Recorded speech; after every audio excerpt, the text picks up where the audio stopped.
All right, my friends, it is today, October 31st in Massachusetts, and it's about 75, 76 degrees. As you can see, I mean, it's fall here. And, it's Halloween, and, the fact that it's so warm, frankly, climate change is spooky. And contributing today to climate change is my rental car, which is a 2024 Mustang.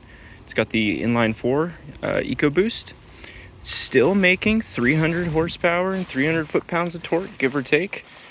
This particular one has about 18,000 miles on it right now, so still pretty young, especially for a rental car.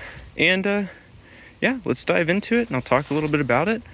I'll tell you right off, we all know what Mustangs look like in this generation.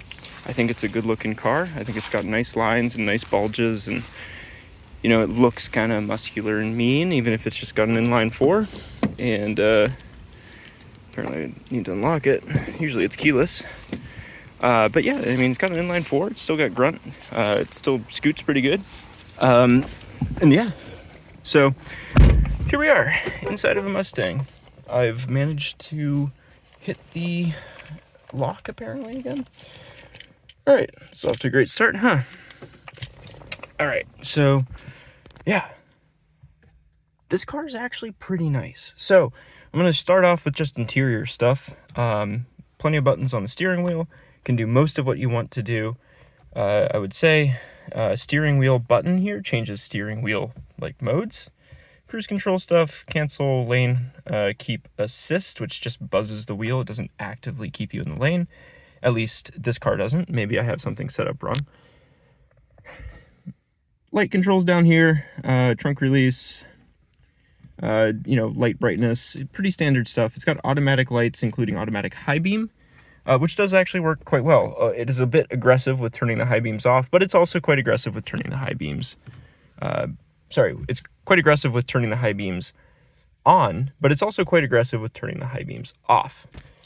So yeah, again, pretty standard in here. I think overall, I don't think this isn't like the premium Mustang or anything. I don't know what these MSRP for, but I think the overall interior finishing is pretty okay. I mean, it's got some sort of squishy areas here, but the main dash bezel is, secure. It doesn't feel like it's rattling loose. Nothing in here rattles, which is nice. Again, about 18,000 miles. You would hope that would be the case, but it's a Ford. And so what does that mean? You really go either way with a Ford, I feel like. We've got kind of a faux carbon fiber on a lot of parts of the dashboard here. It's textured quite a bit, so it almost doesn't look like it's trying to be carbon fiber, but it's got that sort of similar vibe to it. I think it's okay, especially because it's not shiny. It's just sort of matte, and so it kind of blends a little bit. We've got actually quite a nice leatherette or leather, I don't really know, with stitching along sort of the surround here. Not up here, this is just plastic, standard sort of simple plastic. But, we've got, it's soft where it needs to be, and it's actually pretty well put together through and through. Seats, as we can see on the passenger seat, we've got a nice bolster for both the hips and the lower back. All that trash was in the car when I picked it up, actually. And I actually have slight gripes about the seats, which I'll come back to here. The rear seats, I mean, we all know that this is for insurance purposes. It's a 2-door 4-seater, and so insurance is a little bit cheaper, right? I squeezed a colleague back here, but this seat was all the way forward, and another colleague was squeezed up here. You're not taking your adult friends out in this, right? For a little bit of storage, we got the sunglasses holder up here. That's pretty standard. This is actually quite nicely done here. As you can see, it's flush up front, right? And how do you open it? Well, around the side on here is a little latch, and the same is true on the other side. You can see that just moves. And so it's this nice little hidden mechanism that honestly keeps this quite flush and just overall pretty smooth. Now these are terrible. Look how small these cup holders are. Here's a standard sort of can or a bottle. that fits, but only just, you know, if you have a bigger water bottle, like a Camelback, there's no way, right? And there's really nothing out back to sort of replace that with. Now, I'm going to start the car because I'm sweating in here because it's, again, way too warm in New England for this time of year because climate change is real, folks. So we'll start it up.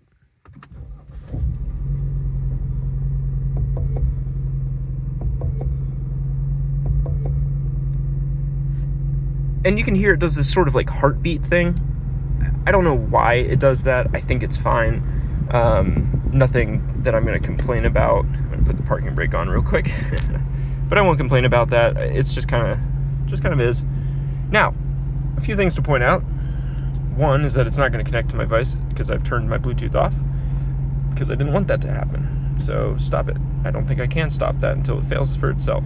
So this button here on the right controls basically your display here. And so my trip one, I've had this car for 177 miles, 5 hours and 42 minutes. I've averaged 29 miles per gallon with an average speed of 31 miles an hour. I got, driving here on the highway, I got probably about 33, 34 miles per gallon, and now I've got about 29 combined. That's actually quite reasonable, I think, for the amount of power that this car produces. I don't know if it takes leaded or not. Well, I don't know if it takes premium or regular fuel yet. I'll find that out as I fill it up to drop it off at the rental center here in a bit. But yeah, I mean, sorry about the focus there. Overall, you know, really just, I just really don't have many complaints about this car. I think the fuel economy is good. Tire pressure monitors, it gives you all this awesome detail if you're kind of a nerd about this sort of thing, like my cylinder head temperature, my engine oil temp, inlet air temp. There's, you know, a boost gauge basically in not quite a gauge form, but just a numerical version. I hate that unit of inches of mercury, but it is what it is. Air fuel ratio, voltage, and you might say, okay, well, that's a lot of, you know, good details there. Can I see that in another way? Well, yes, you can, and we'll get back to this dashboard in a moment. Now, down here are your only physical buttons in the car. Obviously, your engine start-stop, auto, this is like the auto shut-off at a light feature. This is a hotkey for my Mustang, which I'll show in a moment. Traction control, flashers, favorites menu, and maximum defrost. And then, of course, a volume button or volume knob and power button. Now, I'm going to press my Mustang, and you tell me how much you think this thing should flex. Why? Why do I press here and this moves? Why are there, you can see, this is one piece through and through. This is not individual buttons. And so I press over here, and it's the same thing. You can see the whole damn thing moves. I don't know why they've done it that way with a single panel. It's fine, it's functional, but it's not, it doesn't really make sense. You know, you try to press like this button here and it works, but it's just sort of weird. So anyway, I've pressed my Mustang, and that's kind of my only gripe about the interior fit and finishes. I just don't like the way that this thing like deflects. I think it just feels a little bit weird. Clearly it works. Now, my Mustang panel.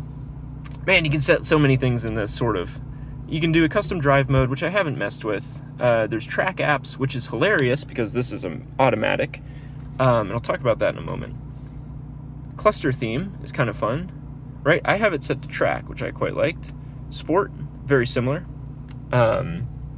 Gives you your info right in the center, tack on the left, and miles per hour on the right. Normal mode, you know, digital sort of analog gauges, pretty straightforward. I also think that looks just fine. We've got a calm mode, which literally just puts attack and your speed, whatever. I think this looks terrible. This is the classic dash, and I'll try to zoom in here, but like, oh God, it's just like, it tries to have this brushed look, and you know, this is just, these just don't look good to me. They lag a little bit behind like what's actually happening. They all do technically, but for some reason these look worse. And as soon as I say that, I'll be honest, I like this next option, Fox Body. These are kind of cool. When the lights are on, turn the headlights on, perhaps it I don't know, sometimes, maybe it's due to maybe it's with ambient light or something, but at night, these will be like green, like a classic like back illuminated look. I think these are pretty slick looking, I'm not gonna lie. We also have SVT Cobra. You know, again, like, I'm not a Mustang fan. Like, I think these look fine. I'm just kind of a fan of the track option. I think I really like the fat tack up the top, and if this was a manual, that would be a great way to, like, see your shift points and stuff. I wish that the miles per hour was a triple digit, 000, and then right in the middle. I think that would be more fitting for track use. At least it would look a little bit cooler, like a segmented display kind of vibe. But, you know, we didn't get that, so whatever. But still get all the information. Like, it doesn't take anything away from you in any of these modes, right? So, I think I mentioned that the steering modes are different as well. And so, you know, I have normal steering, comfort steering, and sport steering. Obviously full electronic steering, nothing too fancy there. I've just been leaving it on normal. Sometimes I'll switch it to sport if I'm curious, but really nothing to sort of talk about. There are drive modes as well, and so it starts up always, as far as I can tell, in normal mode. Sorry.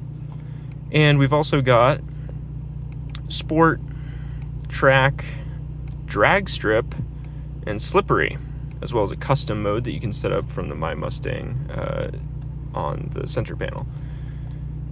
I haven't messed with any of the custom settings or any of the other settings. I've put it in sport. Sport will change the steering to sport, and I suspect it probably makes the transmission a little bit more eager to shift. Track disables traction control. Steering in sport mode probably does a little bit of remapping to the way the pedal feels and things like that, right? Like, it's all going to be throttle response and sort of steering feel with custom or like relaxed or normal steering or sport steering or whatever. It does describe a little bit, I believe, what these modes sort of do here as the base drive mode. There's actually a Sport Plus, which, man, I don't know what Sport Plus does over here, and it doesn't tell you. Oh, that's the steering. I see. That's the only option. Go figure. But yeah, traction control. Sport mode turns the auto engine off to off, so you don't stop. Anyway, yeah, I haven't really played much with it. You can set the accent colors. I've got it set to, like, you know, trans rights, like pink and blue, which is kind of fun. Those you can't really see right now, but it'll be like footwell lights and, you know, the door handle lights and things like that, as well as the, you know, colors on the dashboard that we've seen already. Ambient lighting can be adjusted as well here. So you got some fun adjustments and things to kind of make this feel like maybe your car or something like that. It's kind of nice. Now, the auxiliary gauges. These are kind of cool. I mean, look, you got G-force measurement built into your car. That's pretty sick. You got oil temp, you got oil pressure, you've got, and I wish each of these, like, sub-dials here, I can't glance at this. I mean, yeah, sure, if it's at 12 o'clock, it's at 50 PSI, right? Assuming it's a linear scale, and I have not counted. Battery voltage, like, I guess that's 12 or 13 volts, but, like, what even is this? I don't know what that symbol is. Air-fuel ratio, maybe? It's got to be something like that. It's about 14, right? So it should be air-fuel. But anyway, like, why don't these have options to change the way they look, right? And like, give us air-fuel ratio, yeah. I mean, yeah, you can swap these out a little bit, but, you know, you can't have it tell you, hey, give me an actual, give me an actual, like, you know, a thing, an actual, like, unit on this. Don't just give me a fake dial, right? Because the acceleration meter shows you that, so go figure. Now, while we're looking at this, I mean, that's about all I wanted to show here. Again, I think it's pretty slick. You know, it's, you know, big bezels on the display here, and it kind of, you know, wraps around, and it very much suffers from phablet, you know, in a car. Like, come on, give us some physical dials and gauges. Those are cool. And buttons, too. This is pretty pitiful. Now, though, speaking of the buttons, not that bad. Now, as you can see, you kind of get everything that you might need right here. And if I click, let's see, it's kind of warm in here. Let me turn this down to 70. You know, just touch it, and it goes down to 71. And now I can click and drag this like slider if I wanted to. But if I'm driving, I don't want to like click and drag the slider. So it's actually quite simple to, you know, turn it up by just, you know, see what temperature you're at and click it 3 times to get it down to 69. And you don't have to take your eyes off the road really, as long as you line up where your finger is. And I actually think that the little ledge that they have here is really nice for that. Now you don't have any like locator like nubs or something to know where you are on the dash, but once you kind of like locate with a glance, you know, you can keep your hand very easily in the same place. And that just might be me being completely inept with touchscreens in a car, but I've liked it.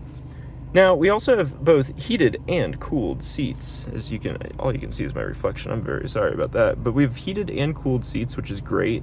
Again, same thing, like we can adjust by just kind of clicking. We don't have to touch the slider. We also have a heated steering wheel, which has been phenomenal here, because it was like 30 yesterday. If I can get it to, if I can click it, there it goes. I think I was turning it off and on. Yeah, we have very few AC controls. All we can do is maximum defrost, which will turn on both the front and rear defrost. There's no windshield wiper in the rear, by the way. But if the only thing that pops up like a full menu, kind of like Honda likes to do, I think, in some of, at least they're like 2016, 2017 type vehicles, is this guy, which is the sort of HVAC control.